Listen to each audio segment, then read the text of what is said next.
Muy buenas noches, señoras y señores. ¿Cómo están ustedes? Bienvenidos a otra edición del Péndulo por Unicanal. Hoy les proponemos tres temas súper importantes los tres. El primero, del caso Arrón y Martí. ¿Podrá la diplomacia conseguir lo que no pudo la justicia? Es la pregunta que todos nos hacemos. El canciller nacional, el don Antonio Rivas, está con nosotros, así como el procurador general de la República, el doctor Sergio Cosia.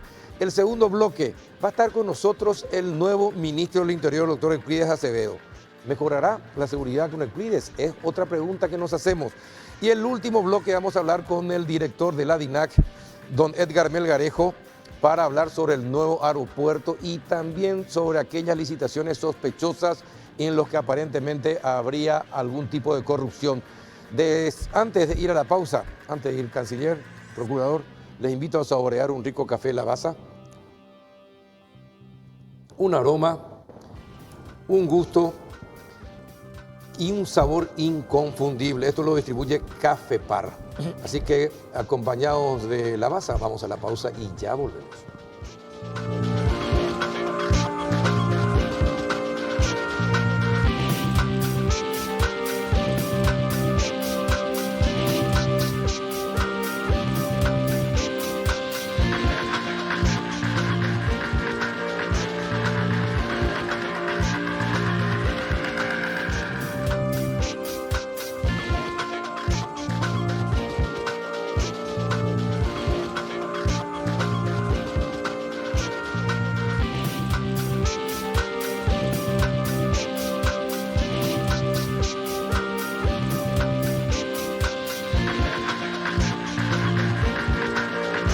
Canciller don Antonio Rivas, ¿cómo anda? Buenas noches. Muy bien, muchas gracias, buenas noches y a toda la audiencia.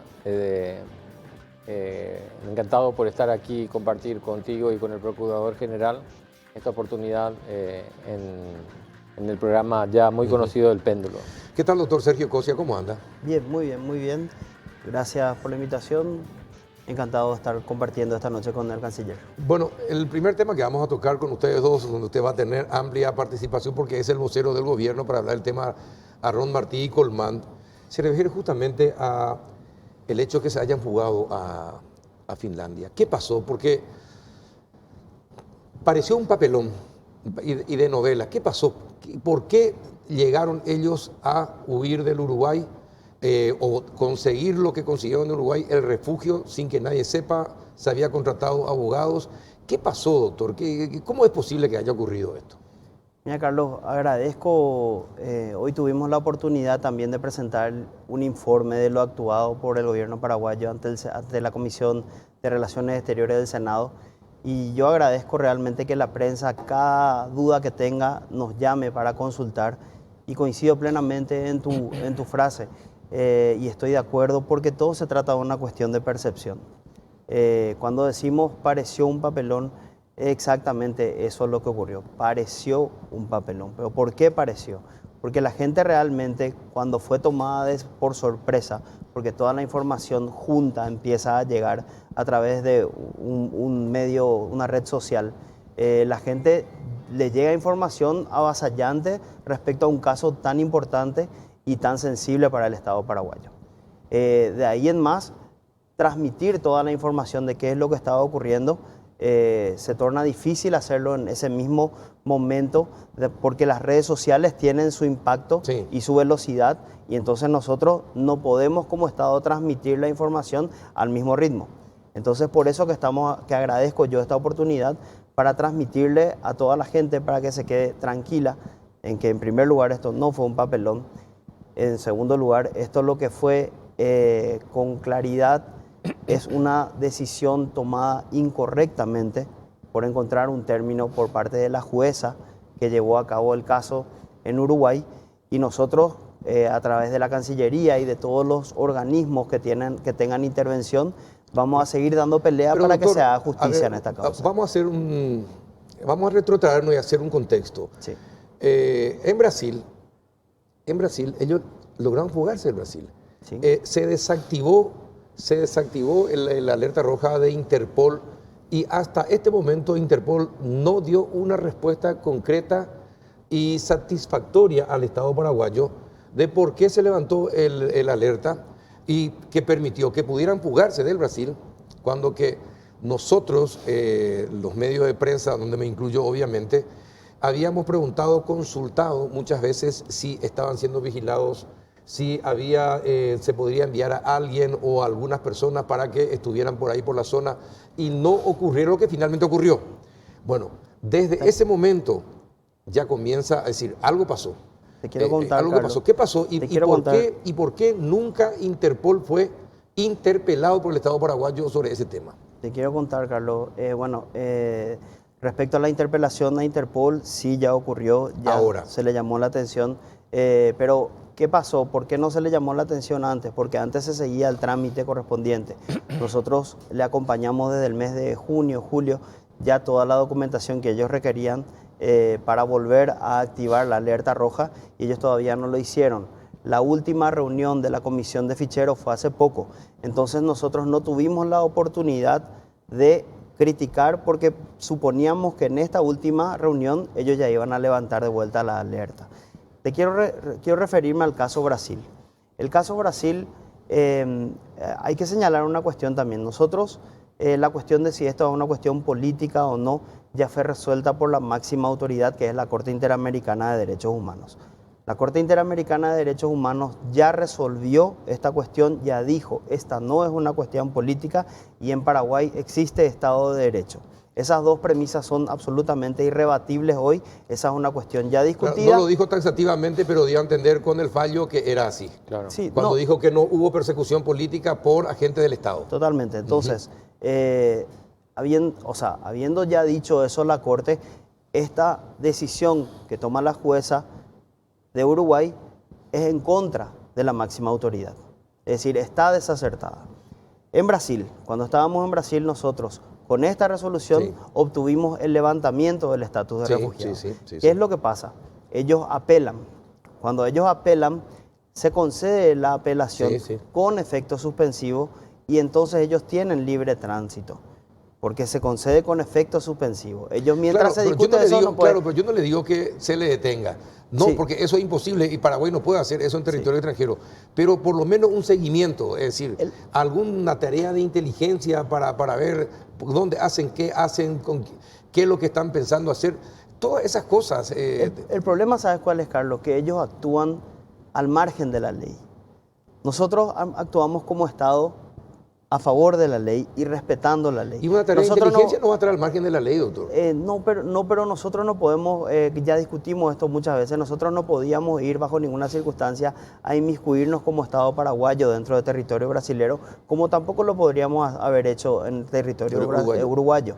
Ese es el problema, esa limitación es el problema. Canciller, eso es cierto, ¿no? Es decir, no se puede tener personas que estén ahí vigilando, observando, haciendo una tarea de inteligencia, no se puede tener en... No, es difícil, además, como dijo el procurador, si uno actúa conforme a la ley no lo puede hacer.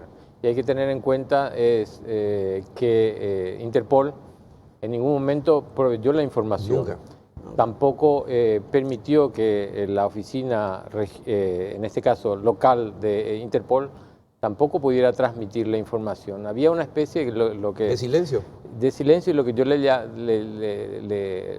suelo llamar candado a la información, no solamente de Interpol, fue de ACNUR también, y fue de la justicia uruguaya, porque hay que tener en cuenta una cosa, primero, y es bueno para que la ciudadanía sepa, a diferencia de lo que fue la Corte Interamericana de Derechos Humanos, Paraguay era parte litigante allí, entonces tenía acceso al proceso, tenía acceso a todo el seguimiento y también tenía la posibilidad de presentar sus alegaciones, cosa que fue hecho.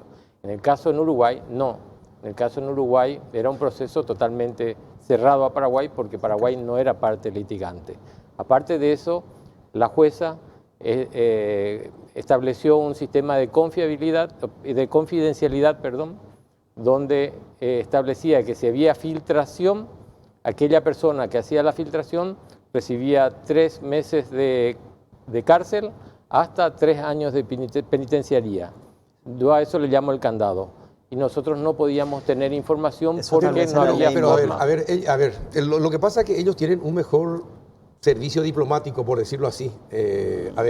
Si ellos son capaces de lograr que la jueza tome ese tipo de determinaciones, es porque alguien da algún tipo de instrucción, datos y compañía para que la jueza actúe de esa manera. Sí, ¿Verdad? ¿Y cómo es posible que Paraguay no tenga, Paraguay como Estado, no tenga esa posibilidad de contactar con alguna autoridad uruguaya, con algún parlamentario uruguayo, con alguien de la justicia uruguaya para explicarle, sí, mira que el tema viene de esta manera? Es que se hicieron contactos. Se hizo todo ese trabajo. La delegación que fue a Montevideo se reunió hasta con la vicepresidenta, se reunió con el canciller. Yo me reuní también con el canciller en Nueva York.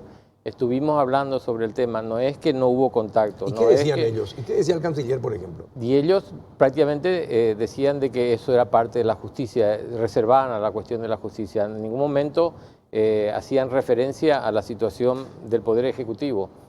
Pero hay que tener en cuenta que la jueza se basó en todo lo que le informó el CORE.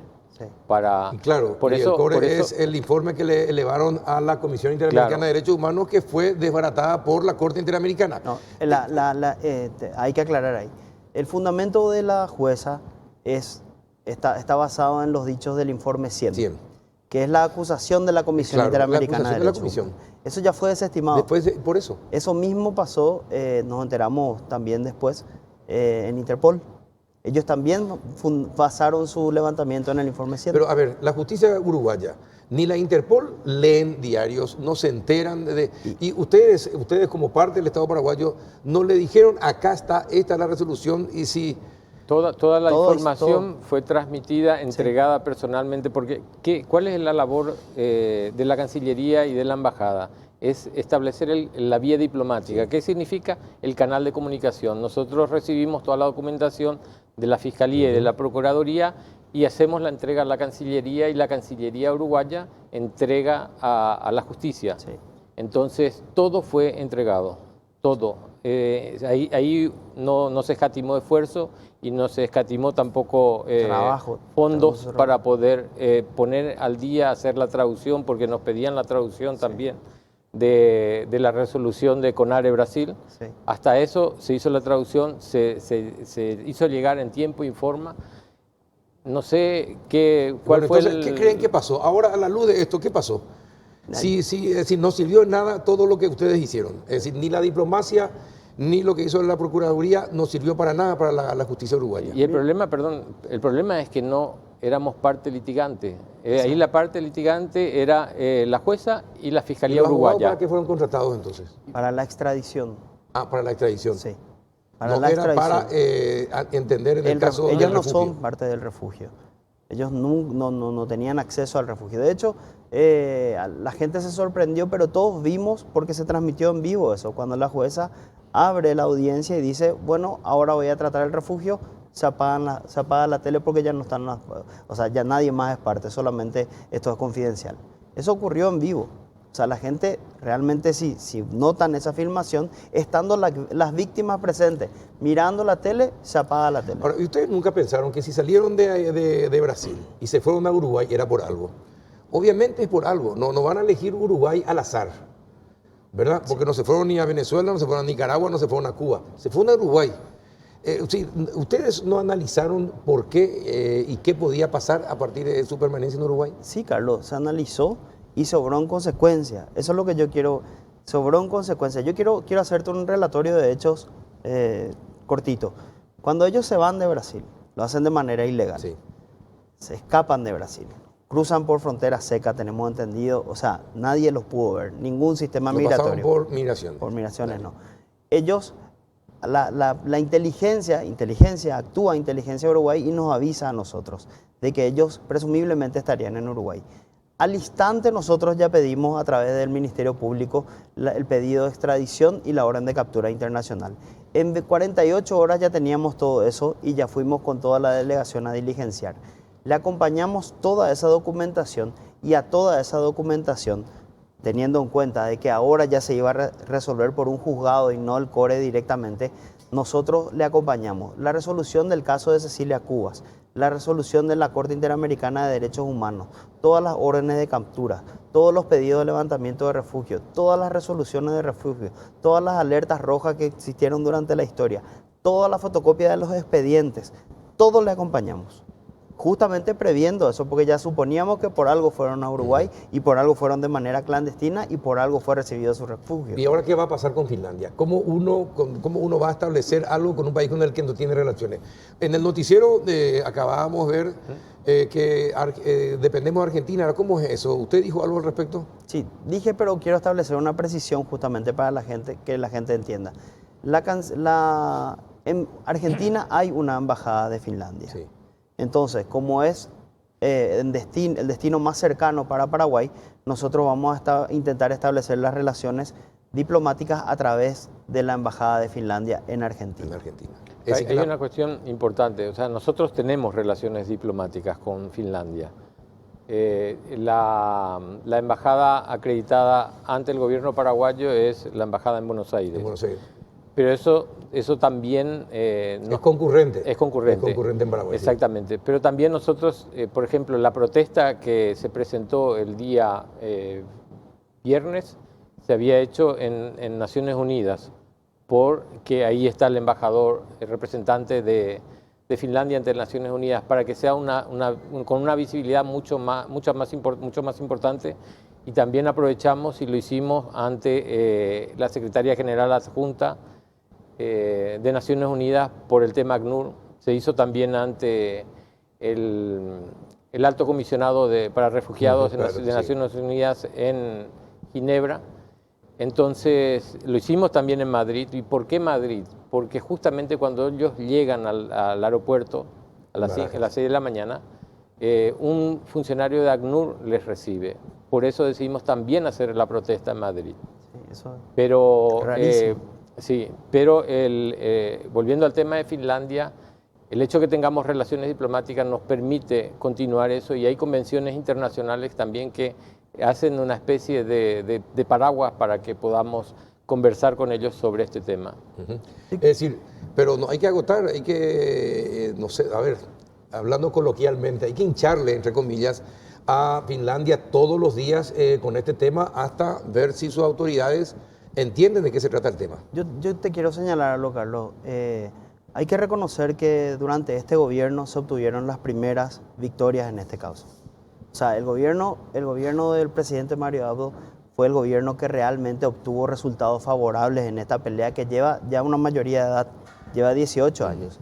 Nosotros fuimos los primeros que pusimos en tela de juicio que esta no era una cuestión política. Ganamos una sentencia en la Corte Interamericana de Derechos Humanos que estableció, nos ahorró una millonada, independientemente de lo económico, estableció que esta no era una cuestión política, y a partir de ahí es que nosotros tenemos fortaleza para poder establecer y solicitar que se haga justicia en esta causa. Nosotros, sin decir quién quiere más y quién quiere menos, te aseguro que el gobierno y cada uno de los integrantes queremos con demasía que se haga justicia en esta causa. Y vamos a pelear y vamos a luchar y vamos a ejercer todos los mecanismos legales que tengamos para el efecto. Desde que ocurrió esto, desde la sentencia de la Corte Interamericana, el Estado paraguayo no dejó de trabajar ni un día en esta causa. Ahora, la justicia uruguaya creo que expresaron que ya para Paraguay, para la justicia paraguaya, ellos ya son culpables del secuestro. No es así.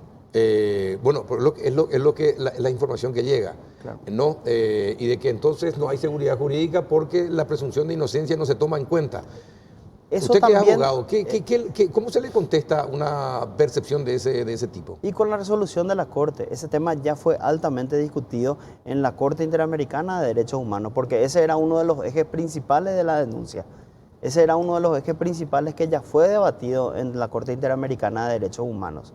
Y acá, por eso digo, con claridad la Corte estableció que esta no es una cuestión política, que en Paraguay existe Estado de Derecho y que acá no hay una violación a la presunción de inocencia. Bueno, y esa percepción de chambonada, ¿cómo lo van a cambiar? Con trabajo, Carlos. Trabajo, gestión y resultados positivos. ¿Canciller? Y seguimos trabajando. No, en ningún momento nosotros hemos bajado la guardia. El 10 a la mañana hemos presentado nuestra primera queja en Roma. Justamente a mí me tocó estar en Roma y lo hemos presentado. Estaba como representante de Uruguay, está el vicecanciller, que es el presidente del CORE, y escuchó nuestra queja. No respondió a nuestro reclamo porque fue en un debate general. donde no se trataba un tema así de ese estilo, pero nosotros, como estábamos en una situación de necesidad de mostrar nuestra molestia, no solamente al Uruguay, sino a todos los representantes de Italia, que estaba ahí, hicimos referencia también a Finlandia. Nosotros en ningún momento vamos a dejar esto, vamos a continuar, lo vamos a hacer en todos los foros habidos y por haber, y más que nada haciendo relación a que aquí lo que se busca es justicia, que los prófugos puedan cumplir su sentencia aquí, y más que nada volver a todo el campo de trabajo que se estaba desarrollando en ese sentido. Bueno, dejamos este tema. ¿Qué va a pasar con la contratación de potencia?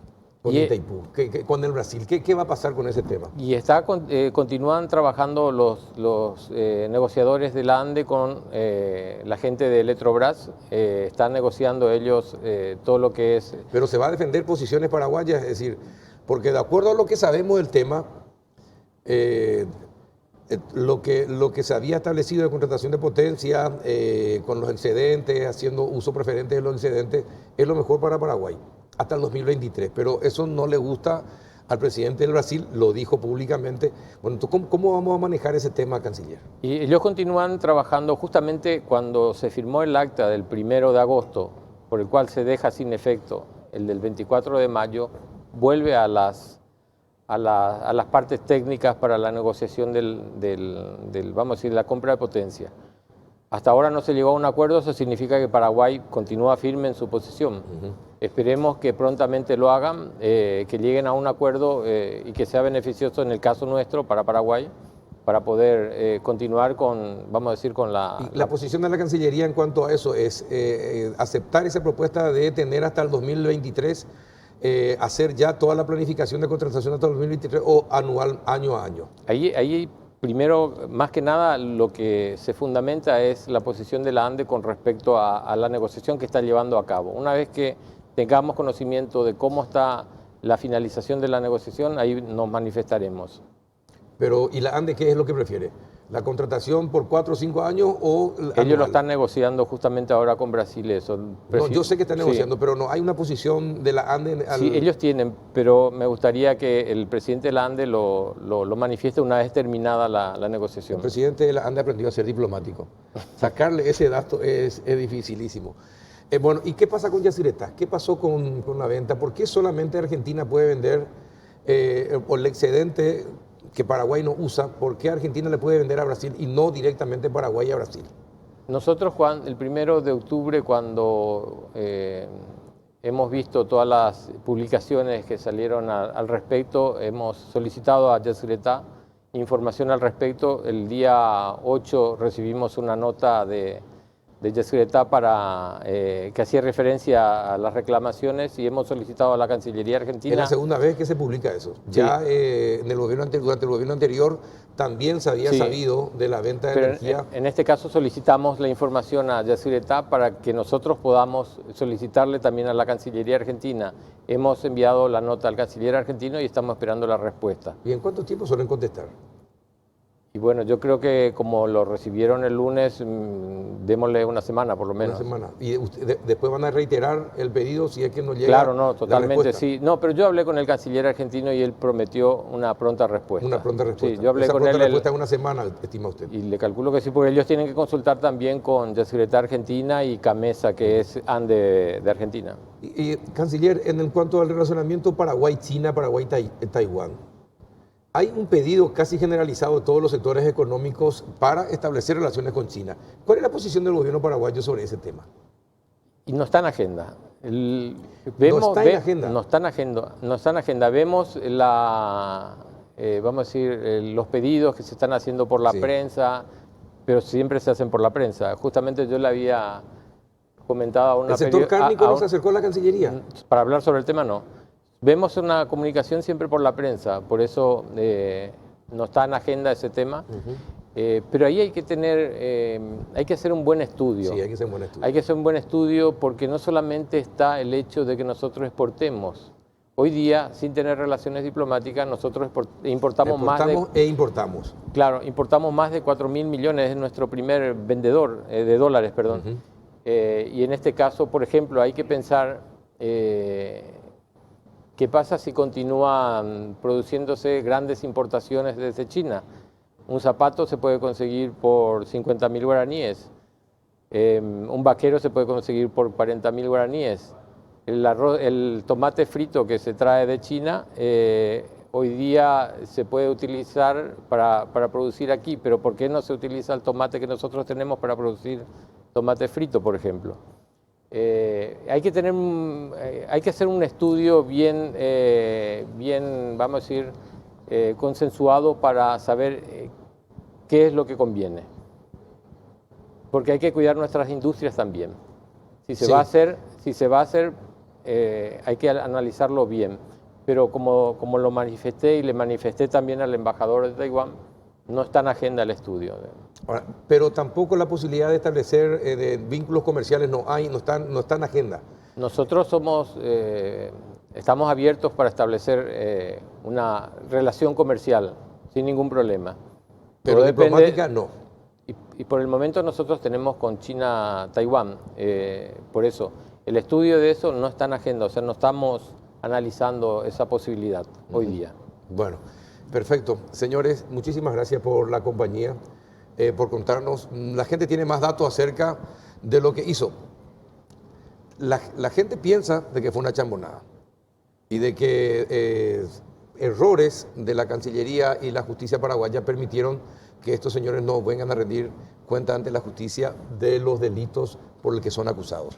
Nosotros vamos a seguir trabajando. Van a seguir trabajando. Vamos a seguir trabajando y vamos a intentar obtener, como siempre, yo dije, es difícil, pero no es imposible. La verdad es que esto no es imposible. Perfecto. Pero por eso, Gracias, doctor, por venir. ¿Sí? Por eso es importante este tipo de espacio, porque se puede explicar a la ciudadanía cómo se actuó y cuáles fueron las limitaciones que produjeron el hecho de que no seamos parte litigante en el proceso. Sí, no, es importante que se explique. Sí. Gracias, canciller. Por favor, gracias a ti. A la vuelta de la pausa con el ministro del Interior, el doctor Euclides Acevedo. Ya volvemos.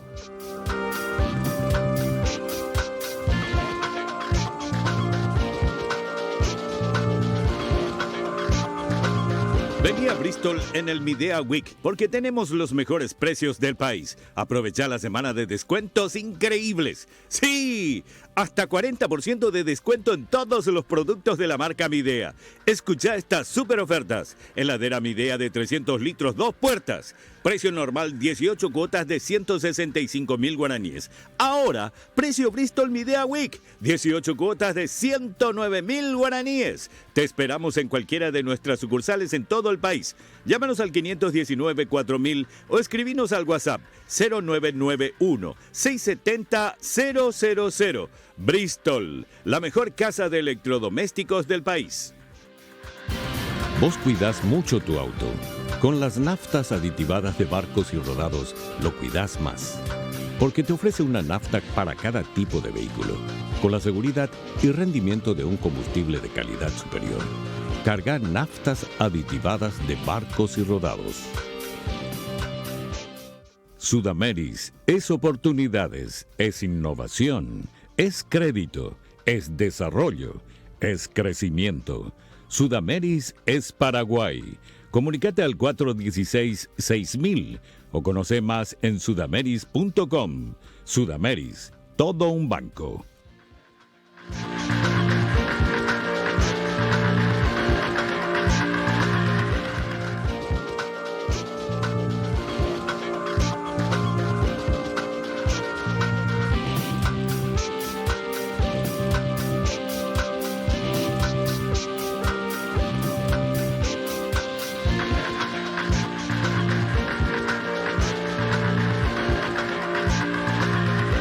¿Qué tal? Buenas noches, doctora Euclides Acevedo, ministro del Interior. ¿Cómo anda?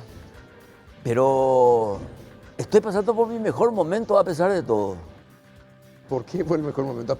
¿Y por qué a pesar de todo? Y porque a pesar de la crispación y de la adjudicación al ministerio de que es un ministerio parecido a Pollo al Espiedo.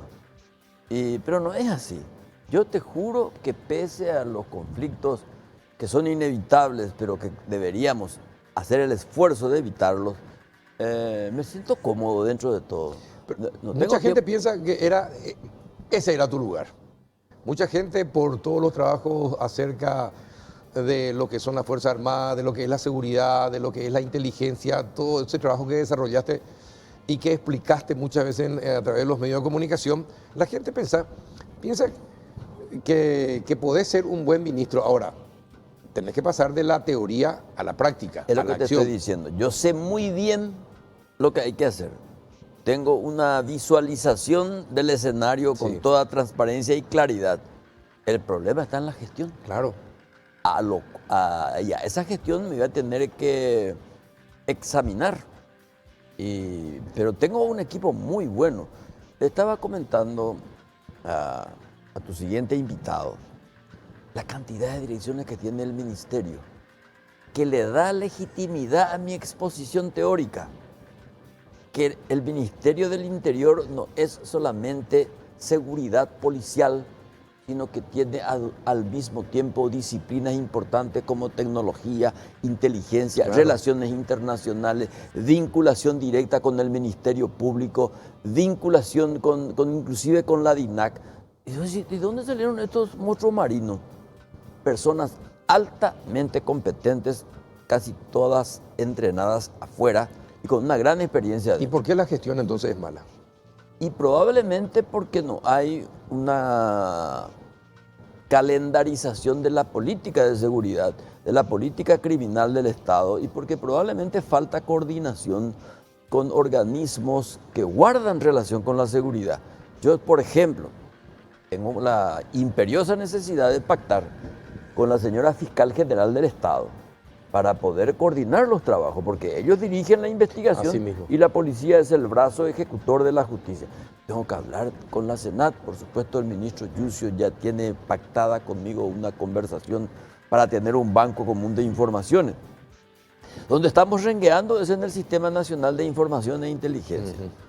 Yo tengo Sí, esto que pasó organización- con Arrón Martí y Guzmán Claro. es una muestra cabal de esa deficiencia. doctor. Claro, la deficiencia está en la falta de coordinación. Exacto. Por ejemplo, mi director de inteligencia del Ministerio del Interior es altamente competente y no le estamos utilizando como tendríamos que hacerlo, porque no tiene suficientes recursos, tiene demasiado talento, tiene analistas de primera, pero le falta logística tecnológica. Hoy día sin la tecnología Sí, estamos así, fritos. estamos fritos. Pero en general, por eso digo, Ahora- me siento cómodo. Te sentís cómodo, pero, por ejemplo, hablando de tecnología, no tenemos radar, por ejemplo, algo elemental para la seguridad interna de un país y externa. No tenemos radar. Yo no sé si le voy a preguntar al próximo invitado si hay un relevamiento, por ejemplo, de las pistas clandestinas en Paraguay. Él te va a dar respuestas eficientes. Y sí, y por eso. Para él va a hacer la pregunta, pero es algo que el Ministerio del Interior tiene que manejar Claro. a través de los datos que le pueda proveer la DINAC. Claro, claro. Nosotros tenemos un observatorio que todos los días está termometrando la temperatura delictual y estadísticamente hecho con absoluta precisión. Yo me quedé sorprendido. Tengo 2 o 3 analistas del sistema. Tienen luego pinta así De nerd. De nerd. nerd, sí. ¿Entendés? Acuérdate, con este anteojitos ya se visten luego con una campera que yo... Este parece un estudiante norteamericano que está... En el MIT. Así mismo. Algo así. Claro. Bueno, pero, a ver, ministro, ¿la inseguridad es una percepción o una realidad? Porque Las dos cosas. Lo que pasa es que la realidad, cuando ésta se la transmite de una manera grandilocuente y no hay respuesta inmediata a lo que hay, en la medida en que no se satisface la expectativa, eso se reproduce negativamente. Y al revés, si se consigue apagar un foco delictual y uno, otro y otro y otro, parece que la sensación térmica. Ahora, lo peor que podemos hacer es romper el termómetro para bajar la fiebre. No es así. Yo te decía, no sé, en uno de estos días que hablamos, que el combate al delito está de encontrar las causas de la delincuencia. Y eso es una misión multidisciplinaria. Y como Ministerio del Interior nosotros estamos obligados a diagnosticar las razones de la delincuencia y combatir esas causas. Así se operó en México. claro, pero Así se operó en Chile. y hablando de la charla que tuvimos esta mañana, te contaba el caso de las intendencias en los alrededores donde se le mató al corresponsal de ABC Color, Sí, Pablo Medina. a Pablo Medina.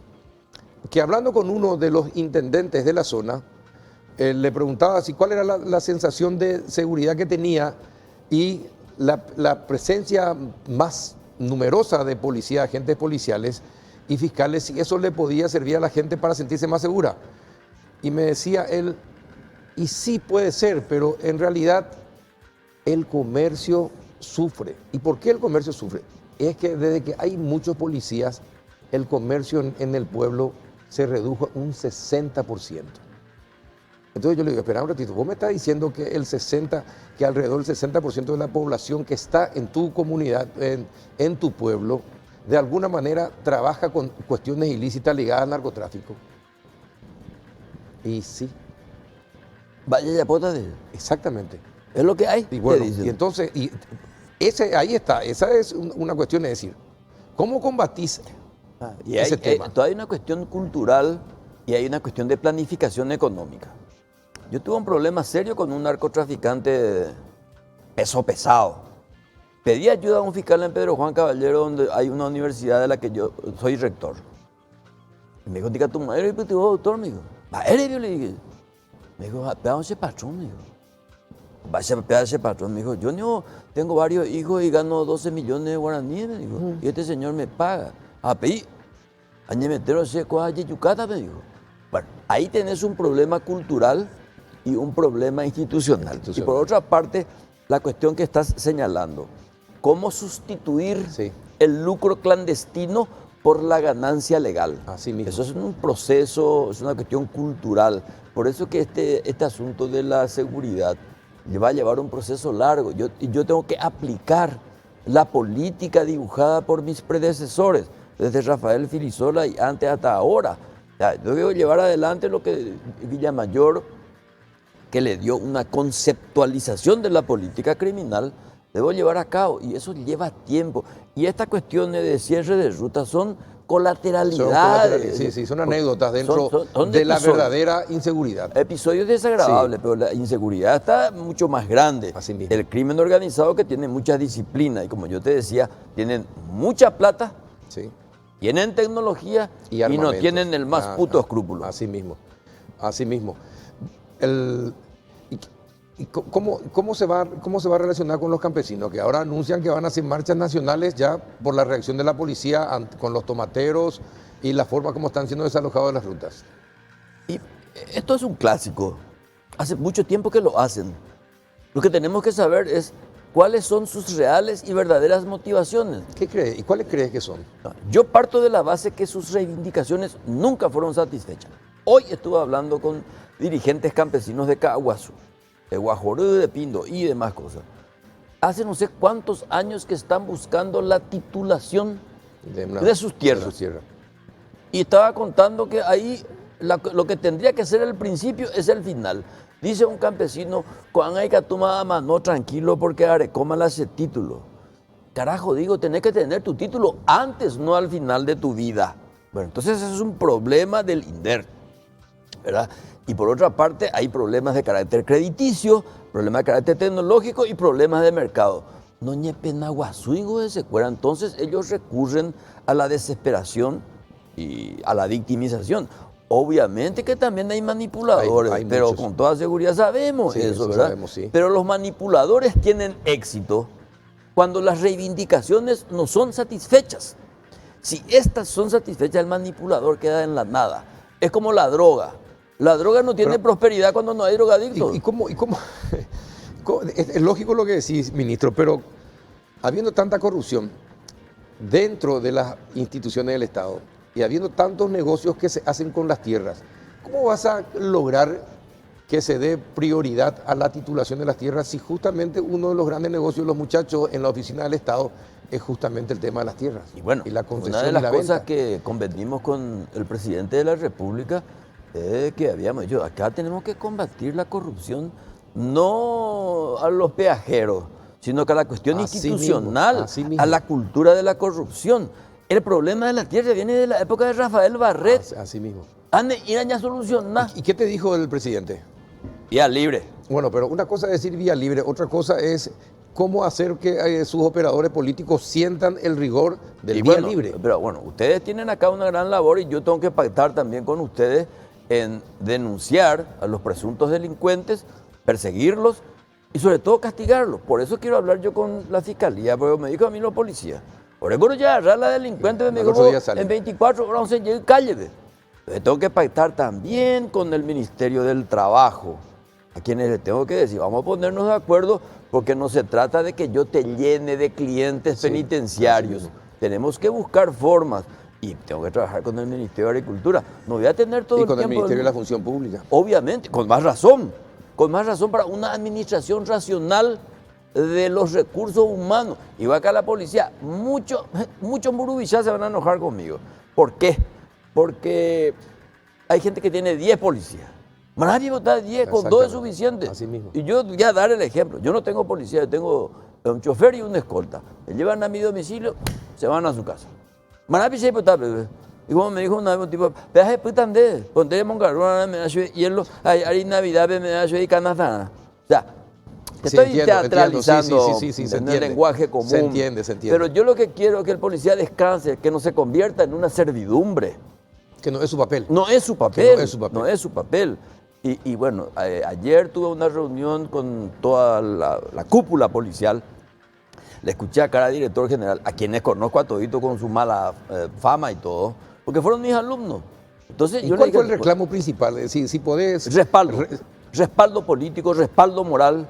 Ni siquiera me plantearon el tema de aumento salarial ni nada. No, nosotros necesitamos seguridad jurídica. Me dijo, bueno, nosotros de repente no nos queremos No quieren meter, meterse. porque después el pato de la boda somos nosotros. Así mismo. Entonces me pidieron eso, le dije yo, adelante, mi respaldo total, me hago responsable político. Porque si no, Pero el no. presidente te va a acompañar. Me Por eso dijo te que digo, me- porque no solamente son los murubichás de la policía, porque eso significa, si los murubichás de la policía te piden respaldo, es porque hay otros murubichás que son políticos o que son económicos y que pueden conseguir mucho más cosas incluso que ellos pierdan sus cargos.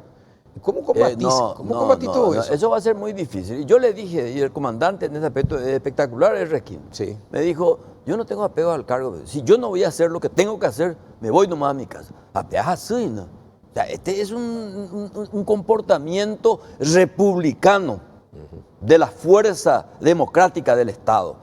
Porque la gente habla de represión, no es represión, es la aplicación enérgica de la ley. La ley te obliga porque si no la aplicas, Así mismo. puedo ser condenado. Ahora, pero vos confías en la palabra del presidente de que te va a respaldar. Sí confío. Y si no me da ese respaldo, hasta luego tren de carga. ¿O no? No, es que no te queda otra, es que el no te cargo queda es otra. transitorio. Sí, el cargo sí. es transitorio. Es que si sos coherente, debería ser así. Claro, yo estoy en una especie de suerte en mi último zapucay. Me dice que la cargo. No es fácil, porque uno quiere salir con un resultado positivo. Claro. Los reveses son inevitables en la gestión política. Y ni qué decir del Ministerio del Interior. Para Es que- nada. no, para ahí te necesitas un respaldo irrestricto del Y presidente. las victorias son parciales Sí. y encima la ingratitud es la moneda corriente. Aparte de tu victoria hoy, mañana hay un crimen que se vuelve mediático y ya nadie se va a acordar. Vos sos, va a pasar ya va a ser de peor héroe ministro a otra vez. villano y En viceversa. segundos. Por eso es que la decisión mía fue bastante meditada, consultada y bueno, en última instancia la audacia primó sobre la... ¿Quién te convenció? ¿Eh? Sí. ¿Qué te convenció? ¿Qué me convenció? ¿Qué te convenció? Y Para que aceptes. porque tenía la brillante oportunidad de poner en verificación fáctica mis enunciados teóricos. Yo que voy a poner en práctica es lo que durante Claro, 30 así años mismo. discutí en la cátedra con mis actuales comandados. Discutí con ellos. Inclusive le dije, ya tendré por ahí que me mandó, háganla, y se matan de la risa. Porque también tengo que darle un sentido del humor. Porque no puedo yo ser Sí, ahí sí. un ministro con cara de estreñido todo el día. No, tengo que tratarlo en su lenguaje. Y sobre todo, como le dije, vamos a recuperar el honor perdido, la dignidad secuestrada, y eso se obtiene a través del resultado. Y tu prioridad, la primera prioridad tuya hoy, los primeros 3 meses, los famosos 100 días, ¿sí? ¿Cuál es tu prioridad? ¿Qué es lo primero que querés mostrar para decir, acá está Euclides Acevedo y ahí se ve su mano, su muñeca? El respaldo policial, al respaldo a la policía y en segundo lugar, empezar a tejer rápidamente con los protagonistas de la ciudadanía. Porque la proximidad de la policía o la proximidad policial o la policía de cercanía, como llaman en Sí, España, sí. es un convenio con las organizaciones sociales y la policía. Tiene que haber un pacto. Ahora, si no hay comunicación entre ellos, se van a sabotear mutuamente. Y va a ser difícil, porque eso significa romper la desconfianza que existe. Claro. Y recuperar la confianza en tu policía. Y es muy difícil esa recuperación. Es Eso va a difícil. llevar un proceso. De momento, quiero que la policía primero esté unida. Premio y castigo. O vale, oye, premiar. En México, anteayer, creo que esta semana, mataron 14 policías en una acción, creo que era en Tijuana. Pusieron una bomba y le atacaron al camión de la policía, murieron 14 policías. El narcotráfico. Hoy se produjo otro enfrentamiento otra vez en México, es normal. ¿Cómo hacemos para no mexicanizarnos? Sí. Sin que eso implique ninguna afrenta al pueblo mexicano. No, por supuesto. Yo creo que la palabra mexicanización es mucho más adecuada a nuestra realidad que la famosa colombianización. Sí. Bueno, y eso se combate con inteligencia en primer lugar, servicio de inteligencia. Y vos no podés prever lo que no sabés de antemano. Así Segundo, ese trabajo de inteligencia tiene que estar acompañado de una superioridad numérica sobre el enemigo. Esto ya lo inventó Napoleón, esto no estoy diciendo yo. En la batalla de Borodino, superioridad numérica, potencia de fuego. Entonces, al crimen organizado tenés que rodearlo con... Si ellos son 50, le pones 100. Si son 100, le pones 500. Villamayor decía, y contó, por primera vez un ministro contó los datos exactos de la situación de la policía. Sí. La cantidad exacta de móviles que tiene, la cantidad de armamentos y la cantidad de chalecos que tienen que no sirve para nada, muchos ya no sirven para nada, y el 90% no tiene chalecos. ¿Cómo vas a conseguir los recursos justo en una época en donde Hacienda está diciendo, señores, no hay para aumento? ¿Cómo va a hacer? Y la pregunta Sí, es eso es difícil parte del respaldo que la policía te responderte pide. porque el amigo benigno, como todo cajero, es avaro con los recursos que tiene, que no tiene luego mucho. Sí. Y yo le tengo que operación mimo a los parlamentarios del Ministerio de Hacienda. Todos los días. Yo no sé cómo me voy a tener que repartir en 10 pedazos, porque si yo no tengo ese soporte logístico, ¿cómo el policía se va a arriesgar si Sí. no tiene chaleco? Lógico. O el chaleco que tiene está obsoleto. Está obsoleto, sí mismo. Entonces, tengo que... Y hay recursos. Yo creo que se puede obtener convenios interesantes. Detesto la donación y la limosna. No me gusta eso. Porque guarda relación con la soberanía del Estado. O sea, el Estado tiene que financiar su propia seguridad. Norteamérica, no. En todo caso, asistencia tecnológica, información en común, entrenamiento de personal. Hoy le conocí al agregado policial de Colombia. ¿Y vas a tener presupuesto para todo esa, la tecnología? No, que decir, vamos años, pero me va a alcanzar una cosa interesante, se puede. Por eso es que es importante la racionalización del gasto. Y tengo que recurrir por eso a los que más... No va a ser fácil. Sí, no va a ser Porque, fácil. además, ¿cómo le explicas a la gente?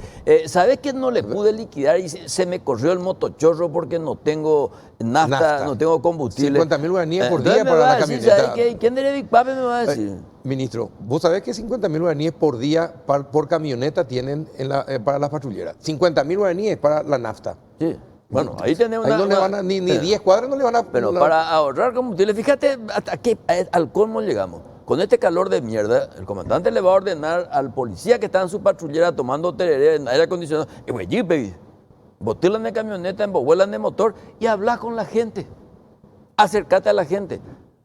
Abstenerse del celular. Pues la policía, hoy van coroba, queja. Entonces, o sea, hay una cuestión de hábitos que hay que cambiar. Y eso no lo voy a cambiar yo del día a la noche. Es lo más difícil de cambiar el hábito. Yo voy a ser un eslabón de una cadena que por suerte va a ser terminable, no interminable.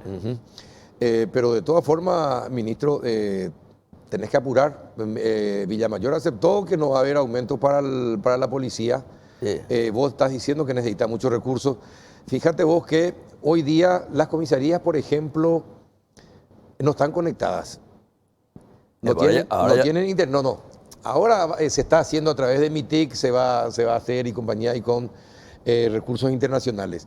Pero no es posible que en el siglo XXI, no es posible y a esta altura del siglo XXI no haya conexión, por ejemplo. Lo más elemental, la conectividad. No hay conectividad. Es decir, para hacer una denuncia, uno se va y se cae, dicen que se cae el sistema y pasan 20 días para que se recupere una denuncia que vos hiciste. Y ya, ya perdiste todo. En 20 días el delincuente tuvo la oportunidad de cambiarse de ropa y mandarse a mudar en primera clase. No, pero por lo que me están diciendo la Dirección de Tecnología, están previendo todo esto que vos estás diciendo. Y te estoy hablando de lo más elemental. Sí, y 2 o 3 nerds. En cuanto a la comisaría, iba ahí la comisaría. Sí. En mi época estaba yo preso en la tercera, y sigue exactamente igual. Iba ahí Inés. Entonces ahora hay un proyecto de reforma estructural de las comisarías, como hizo el Poder Judicial. Todos los palacios de justicia tienen el mismo... Bueno, más o menos eso queremos hacer también. Pero eso va a llevar tiempo. Después ladrillos, después ladrillos. O sea, miles de problemas hay. Pero el problema no tiene que asustarte. Tenemos que tratar de... Y sobre todo crear el asunto de, como dice, parece era Macri, sí se puede. Sí se puede. O como decía, si querés, Fraga Iribarne, esto tiene arreglo. No, todo es posible hacerlo, pero como decía, falta mucho tiempo, hay un proceso que hay que seguir y la gente es impaciente. Claro. Y la impaciencia tenés que controlar. Sí, hay que controlar la impaciencia y solo el amor es la razón de la impaciencia. Otra impaciencia no se puede tolerar. El crimen organizado, ¿cómo lo combatís? Con servicio de información, Banco Común de Datos. El agregado de inteligencia del Brasil, con quien hoy estuve hablando, de la Agencia Brasilera de Inteligencia, me pidió una entrevista con el propio embajador para institucionalizar el Banco Común de Datos. Si yo no trabajo con la Federal, con la ABIN, con la DEA, con los servicios secretos, estoy perdido. ¿Por qué? Porque el crimen organizado tiene su metrópoli de otro lado. Claro, tiene una red de comunicación terrible. Yo lo que tengo miedo es que esa metrópoli se traslade acá. Entonces eso hay que cortar, y eso con información previa. Y mi querido amigo, ahí hay que ser implacable. Ahí no le puedo yo dar besito al droga. ¿Qué vas a hacer con tu viceministro? ¿Van a continuar? Van a continuar de momento porque están trabajando muy bien. Ellos saben, igual que yo, nuestros cargos son transitorios. Están trabajando muy bien, pero yo ya les aclaré también, tanto a ellos como al comandante.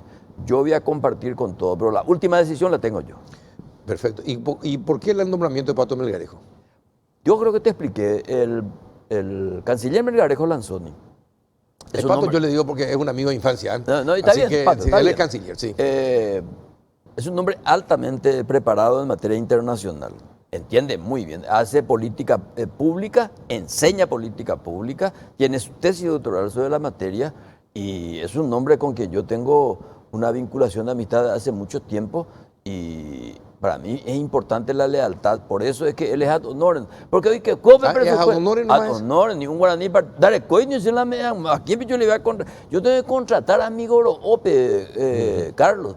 Porque además a un profesional altamente competente, que tengo 2 o 3 ahí en materia de auditoría y en materia de administración pública, que son tipos que valen entre 5 y 10 mil dólares, van a venir porque me quieren nomás. Hoy ya no está 5 o 10 mil dólares. Yo le puedo dar 5 millones de guaraníes. Me va a decir, ¿sabes qué? Metete esto en el orto. Te vuelvo a preguntar, como si fue la última pregunta. Te vuelvo a preguntar como la última pregunta. Después viene el hermano justamente de la persona a quien nombraste. Si calificaste de frágil al gobierno de Marito en su momento, y es un pensamiento de la mayoría en este país, ¿qué te hace pensar de que va a tener firmeza ahora que vos sos ministro del Interior? No, yo sigo creyendo que es frágil. Y es frágil no por la voluntad del presidente, sino que porque no hay conexión, no hay coordinación, no hay una utilización eficaz. Y ni siquiera hay una explotación del éxito. Y yo no entro para decir yo vengo aquí a salvar. No. Esa pedantería, esa arrogancia es inaceptable. Yo voy a hacer una contribución modesta siendo coherente. Tengo un solo recurso que es mi honor, mi dignidad y la ley. El resto es cuento. Y bueno, yo quiero cooperar más que con el gobierno, con el Estado y la sociedad. Si no hay estabilidad política, Carlos, no hay crecimiento económico. Si no hay crecimiento económico, no hay desarrollo. La falta de equidad social es porque no hay desarrollo. Oye, Barajaba ahí, y las razones de las agitaciones sociales son de naturaleza económica y de consecuencia política. Si no combatís las causas, el efecto te va a devorar tarde o temprano. Bueno, ministro, te deseamos éxito, ministro, porque vuelvo a reiterar, tu éxito, si tenés éxito como ministro del Interior, significa que vamos a tener más seguridad, vamos a ir más tranquilos dentro de nuestro país, que es lo que todos queremos para poder producir también para este país y desarrollar este país. Así que éxito, y no te escondas de la prensa. Vos pasaste, estuviste al otro lado, No, estuviste frente al micrófono, así que si te llamamos no vaya ahora no, ¿qué me voy a esconder? Vos me tenés prácticamente desollado hace 48 horas, continuado. Hace un llego, a ver. Me parece muy bien. ¿Entendés? Yo vengo acá simplemente porque estoy confiado, no porque tenga buena autoestima, tengo muy buen equipo. Perfecto. Gracias, ministro. Muchas Chao, gracias Carlos, por venir. gracias por las... Que tenga Perdón buenas por noches. las irreverencias. Está bien. A la vuelta de la pausa vamos a hablar sobre el aeropuerto Silvio Pettirossi y también le vamos a preguntar si ya tiene, no solamente, si tiene, sabe dónde, cuántas pistas Tiene focalizado. tiene focalizado, si tiene o no ese, y también sobre algunas denuncias de corrupción en su área. Ya volvemos.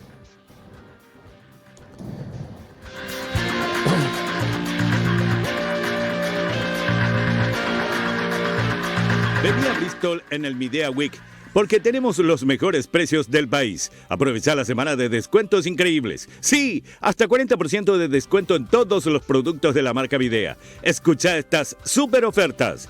Aire Split Midea de 12.000 BTU. Precio normal 18 cuotas de 228.000 guaraníes. Ahora, precio Bristol Midea Week. 18 cuotas de 159.000 guaraníes. Te esperamos en cualquiera de nuestras sucursales en todo el país. Llámanos al 519-4000 o escribinos al WhatsApp 0991-670-000. Bristol, la mejor casa de electrodomésticos del país. Sudameris es oportunidades, es innovación, es crédito, es desarrollo, es crecimiento. Sudameris es Paraguay. Comunícate al 416-6000 o conoce más en sudameris.com. Sudameris, todo un banco.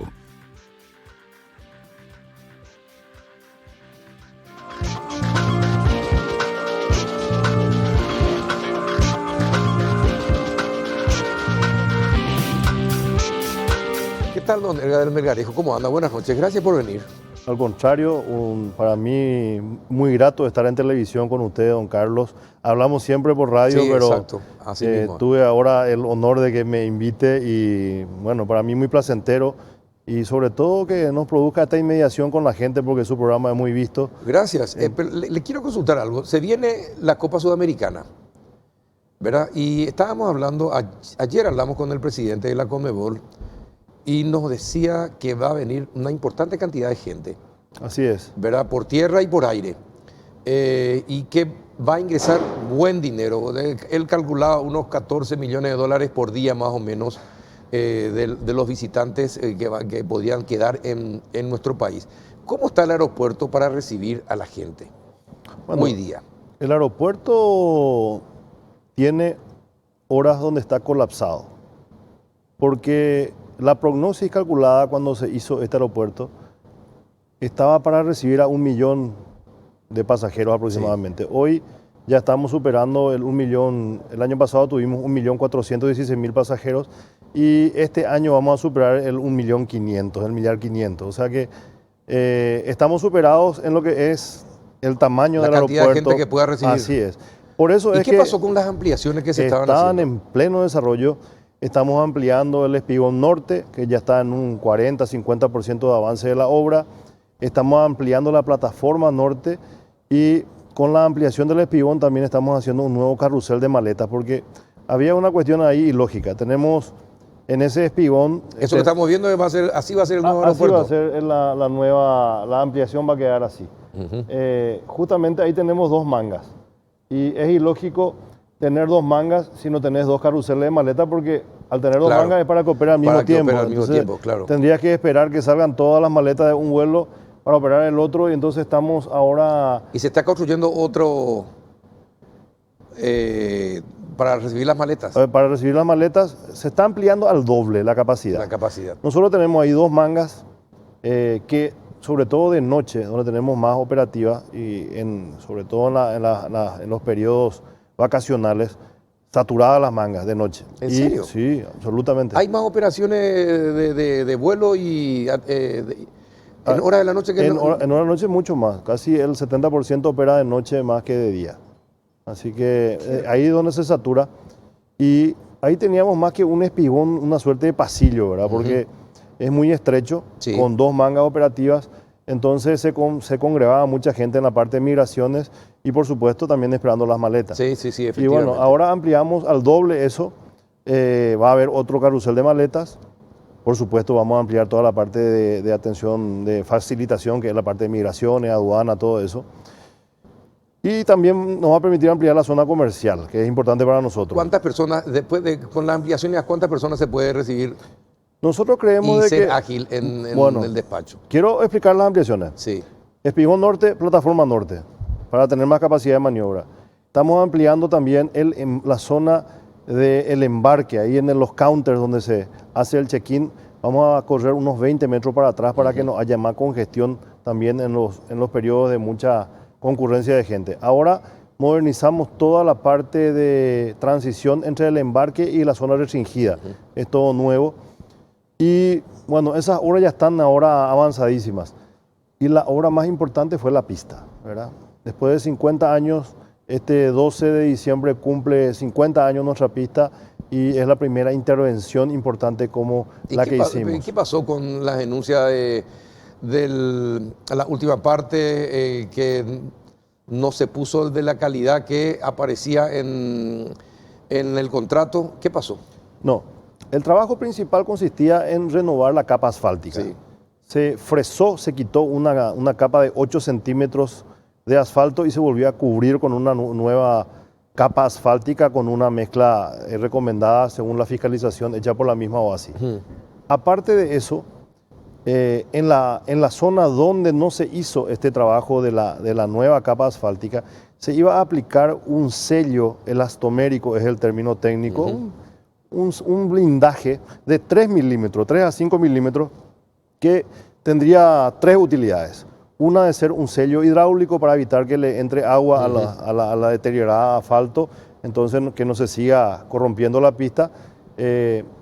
La segunda es que produzca una unidad entre las piedras que están sueltas ya, que es el peligro más grande para la aviación, que se denomina FOD o FOT, ¿verdad? Que pueden entrar a las turbinas las piedritas.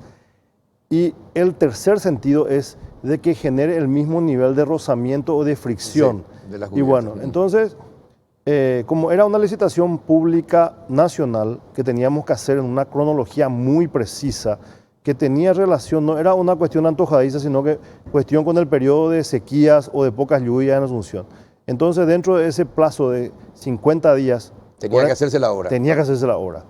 Y cuando la OASI, que está trabajando con nosotros en el proceso de fiscalización y supervisión de todo lo que estamos haciendo, no solamente la pista, hace el análisis de los sellos que teníamos en el mercado nacional, nos dice, no, los sellos que tienen ustedes no tienen la capacidad No de... son aptos para lo que se estaba haciendo. No, son aptos para las rutas, son aptos como rejuvenecedores de asfalto, pero no están calificados para el requerimiento de una pista de aviación. Entonces, ahí... Pero la empresa contratista iba a Sí. hacer con ese tipo de material. No, la empresa ofreció lo que teníamos en el mercado conforme a lo que entendíamos también nosotros como DINAC que servía, ¿verdad? Pero nuestro fiscalizador nos dice, no, no sirve. Entonces, lo que decidimos conjuntamente es excluir de este llamado... ¿Y cómo es que, a ver, cuando sí. se hace, entiendo lo que me está explicando, Sí. pero ¿cómo es posible que gente tan experimentada en el tema aeronáutico no haya tenido en cuenta ese detalle que la OASI sí tuvo en cuenta?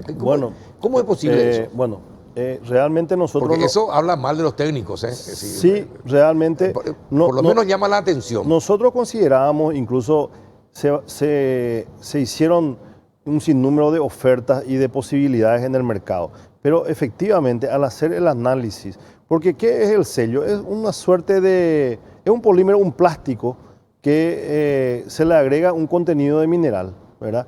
Ese mineral es para que tenga justamente las piedritas sí. y bueno, y realmente lo que teníamos acá o lo que se puede fabricar acá no llenaba la expectativa de la base. Entonces, de momento, nosotros no hicimos ninguna erogación, no se hizo ningún anticipo, ningún pago de eso. Es más, la obra se terminó, la obra gruesa se terminó antes de tiempo y ni siquiera habíamos pagado nada todavía. Ahora recién estamos pagando. Prácticamente fue financiada. ¿Y qué la van a obra. hacer con esa capa que tienen que poner? Ahora finalmente? vamos a llamar, estamos haciendo el proceso administrativo de nuevo en contrataciones públicas para hacer una llamada a licitación pública internacional o nacional con más tiempo. Y es una cuestión absolutamente secundaria, no es la obra principal. Imagínense que el trabajo principal consistía en fresar 8 centímetros y esto tiene 3 milímetros, o sea, menos de la mitad No, de yo un- entiendo, Sí. pero usted sabe que una pequeña cosa como esa que se instale, como que es para que alguien gane más de lo que tiene que ganar, te echa a perder todo Bueno. lo bueno que hiciste. Eso es lo que tenemos que resaltar. El referencial que teníamos para esta obra, conforme al presupuesto que elaboramos con la misma OASI, Sí. era casi 28 mil millones de guaraníes.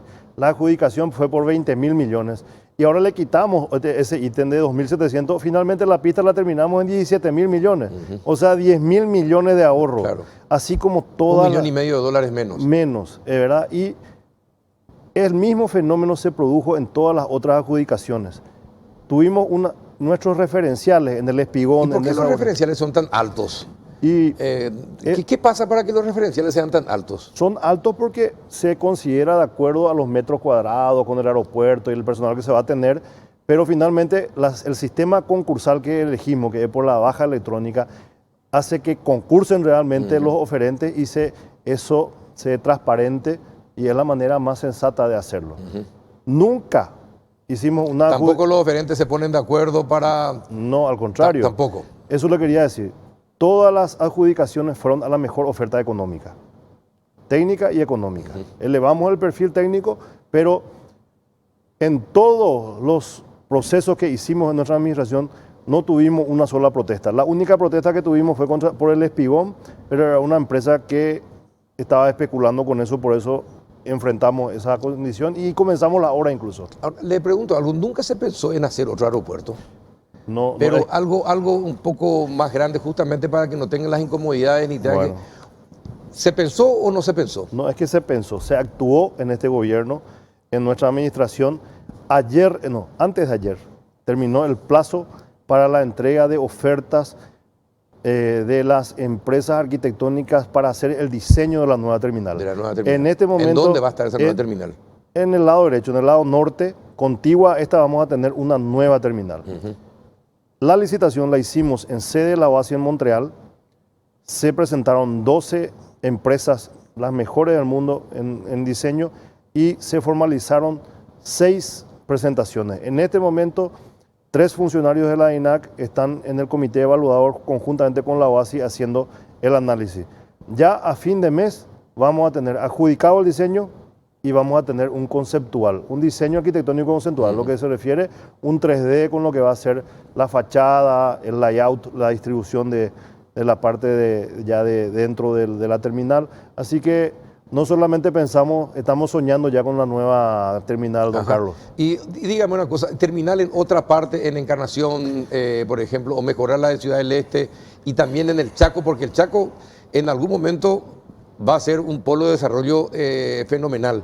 ¿Se están anticipando a todo esto? ¿Se podría dar también construcción de aeropuertos en esos lugares? Estamos concentrados hoy en Asunción. En Asunción. Nosotros terminamos este proceso que concluye con el tema del diseño. Sí. Ahí vamos a trabajar para el concurso de obras que se va a hacer aquí. O sea, la licitación se va a hacer aquí en Asunción. Va a ser una licitación pública internacional donde vamos a exigir experticia en las empresas que se presenten, pero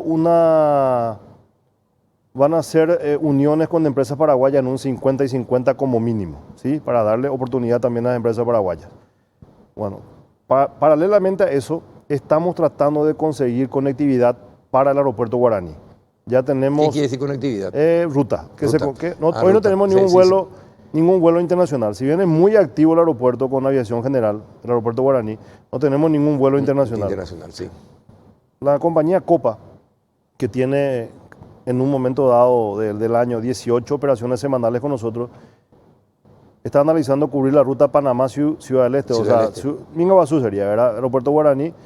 Sería Tucumán, Guaraní, Guaraní, Tucumán, ¿verdad? Directo. Directo. Qué interesante. Que es un mercado muy interesante en lo que se refiere a pasajeros y también a cargas. cargas, sí. Entonces yo le veo mucho futuro a esa ruta.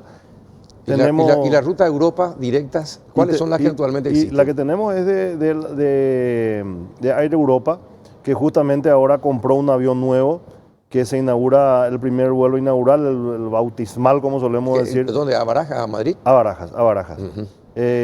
Se va a dar ahora el 7 de noviembre. ¿Italia? ¿No hay? Todavía no a Italia, pero estamos conversando con aerolíneas, con compañías importantes.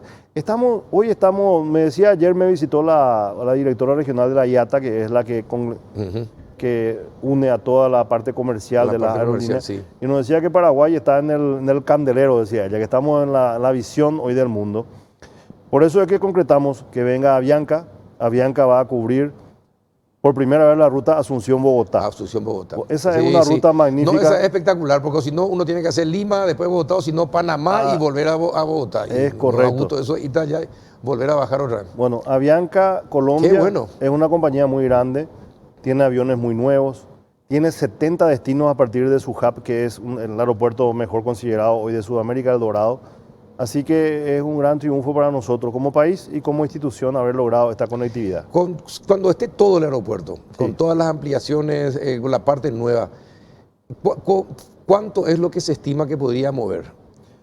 Y nosotros calculamos que en 20 años llegaríamos a 6 millones de pasajeros. A 6 millones. Sí. ¿En cuánto tiempo estaría la hora completa terminada, incluso la nueva? Bueno, la nueva? El cálculo optimista es que en 2 años podemos terminar la obra. 2 años. Pero yo arriesgaría 3 años. 3 años. Sería para mí muy bueno de que en el periodo de este gobierno se termine la obra. Entonces sería todo un suceso. Y paralelamente a eso estamos haciendo estas obras puntuales que nos va a dar comodidad en los próximos 3 o 4 años en el aeropuerto actual, en la terminal actual. Entonces estamos en pleno desarrollo, estamos de parabienes. ¿Y lo del Chaco para cuándo? Bueno, lo del Chaco tenemos ya determinado hacer un nuevo aeródromo en Carmelo Peralta.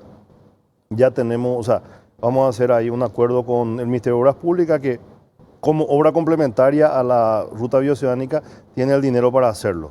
Ya estamos planificando eso. Vamos a asfaltar probablemente la pista de Filadelfia por ser la sede del departamento o del Chaco, o por lo menos está en el centro mismo y va a convenir hacer eso.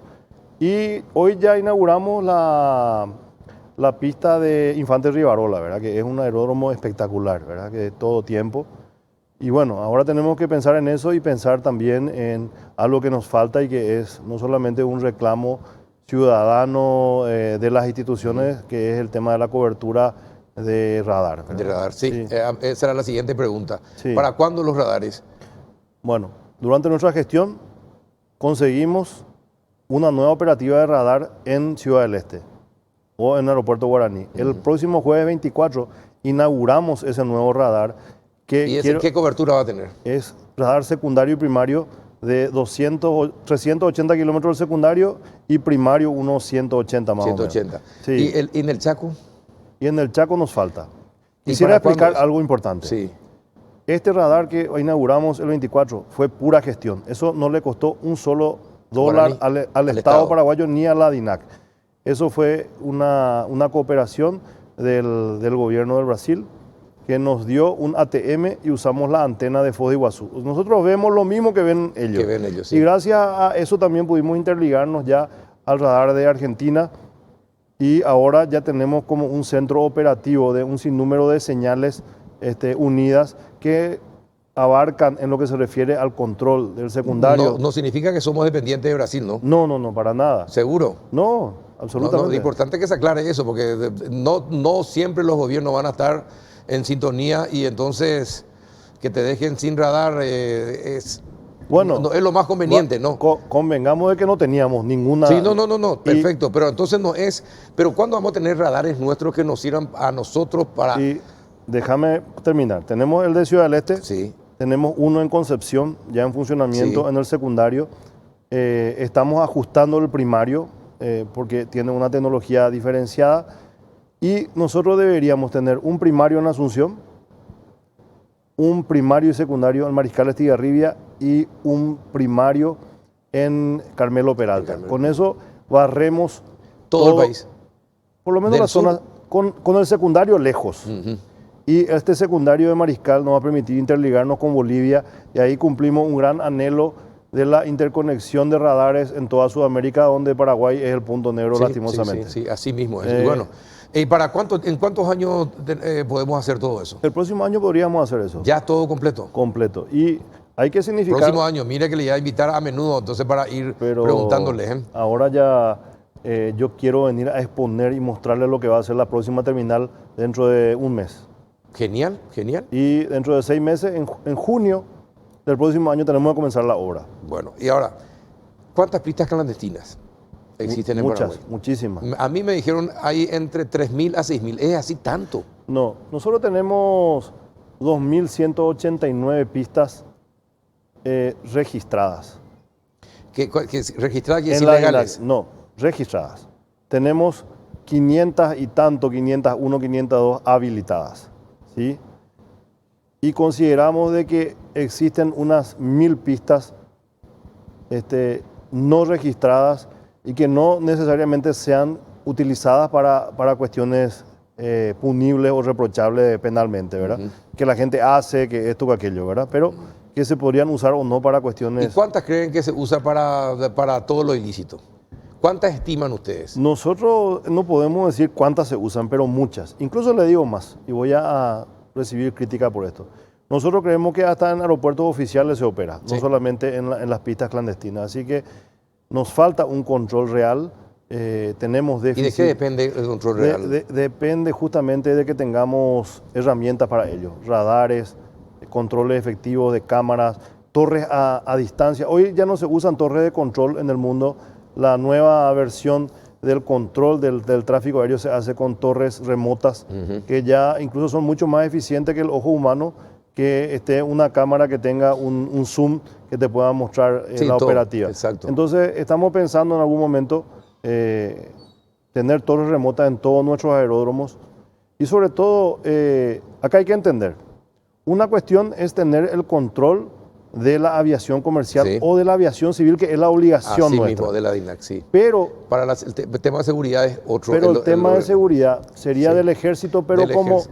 como la DINAC es una institución financieramente puede asumir, Colaborar. colaborar y pasar. Hoy tuve toda la tarde una reunión con el ministro Yucio, donde estamos estructurando, estamos trabajando muy de cerca con ellos. Bueno, y dígame una cosa, Sí. don Edgar, ¿cuál es la zona donde se concentra la mayor cantidad de pistas? Donde hay mayor operativa de vuelos clandestinos, furtivos, es en Concepción y San Pedro. Concepción y Amambay, San Pedro. sí. Concepción, San Pedro, Amambay y Canindeyú también, Yo creo que hoy también hay una gran operativa al sur. al sur, Ñembucú y Cazapá Ya- también. ya en Bucú y Así es. Cazapá. Hoy creo que son diferentes objetivos, ¿verdad? Lo que está al sur trabaja más con Argentina Sí, y Uruguay, exactamente. y lo otro es seguramente para la cuestión del tráfico a Brasil. Sí, ¿verdad? sí, efectivamente. Y tenemos una gran relación con el gobierno y con la autoridad aeronáutica, tanto militar como civil en el Brasil. Estamos trabajando muy de cerca. Vamos a ver si somos abusivos y conseguimos otra funcionalidad de radar para la zona de Amambay. ¿Y con Bolivia cómo es el...? Con Bolivia también estamos... Bolivia hizo una inversión de $300 millones en radares. Compró 21 radares de última generación. No quiero decir la marca, pero son los De la calificados, última, lo mejor. Sí. Hizo una inversión gigantesca. Y nosotros deberíamos de Imitarlo, emular. Totalmente de acuerdo. Nosotros 300 estamos- millones de dólares. ¿Cuántos radares en total? 21. 21. Sí. De lo último en calidad. Último, de lo último. De lo último. Y Es decir, que ellos pueden estar viendo que nosotros estamos conversando en este momento, entonces. no sé si nosotros, pero los aviones seguramente sí. Sí. ¿verdad? Bueno, y nosotros necesitamos tener esa interconexión, por lo menos en el secundario, que eso va a permitir que tengamos un control absoluto de lo que es aviación A civil. ver si nos explica y nos enseña qué es primario y qué es secundario. El secundario es aquel que ve todos los aviones regulares que tienen un transponder, que tienen un instrumento que emite una señal que hoy incluso le identifica. Claro, para saber por dónde están en todo momento. En todo momento. En todo claro. momento. Eso se habla de aviones comerciales y de aviación general o vuelos particulares. Exacto, sí. Incluso hoy ya está más avanzado, ahí hay unas aplicaciones que hasta ahora en los teléfonos podemos ver directamente. Sí, exactamente, cierto. Entonces eso cumple el secundario. Y el primario es el radar estratégico, el que ve todo aquello que vuela, ¿sí? Que tiene bastante más limitaciones que el secundario. El primario tiene un alcance casi de la mitad del secundario porque tiene directa proporción a la curvatura de la Tierra. O sea, el primario ve hasta donde puede observar y se da la curva del globo. Del globo. Sí. Bueno, mire, le agradezco que haya venido, que nos haya explicado. Ojalá esto sea una realidad, todo lo que nos está explicando en 36 meses y podamos sentirnos orgullosos también de haber mejorado la calidad del aeropuerto, porque Perú lo tiene de alta calidad, Bolivia también tiene un buen aeropuerto ahora, lo tiene Colombia, hasta Ecuador, que está entre montañas, también ha mejorado. Uruguay, ni qué decir. Es decir, faltábamos nosotros, ojalá que estemos también a la altura del siglo XXI en cuanto al aeropuerto se refiere. Así que depende de su gestión y le deseamos éxito. Gracias. Esto es importante. Todo lo estamos encarando con fondos propios.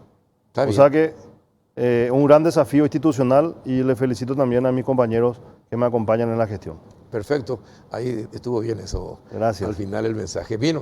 Gracias, don Edgar. Gracias a usted y espero que me invite más seguido. No, sin ninguna duda. Es importante que la ciudadanía sepa lo que estamos haciendo en nombre de ella, porque finalmente somos representantes de la ciudadanía en la gestión administrativa. Totalmente. Y saluda a Pato. Muchas gracias. Pato Melgarejo. Muchas gracias. Gracias. Y a ustedes también por otro miércoles que nos acompañaron. Hasta la próxima.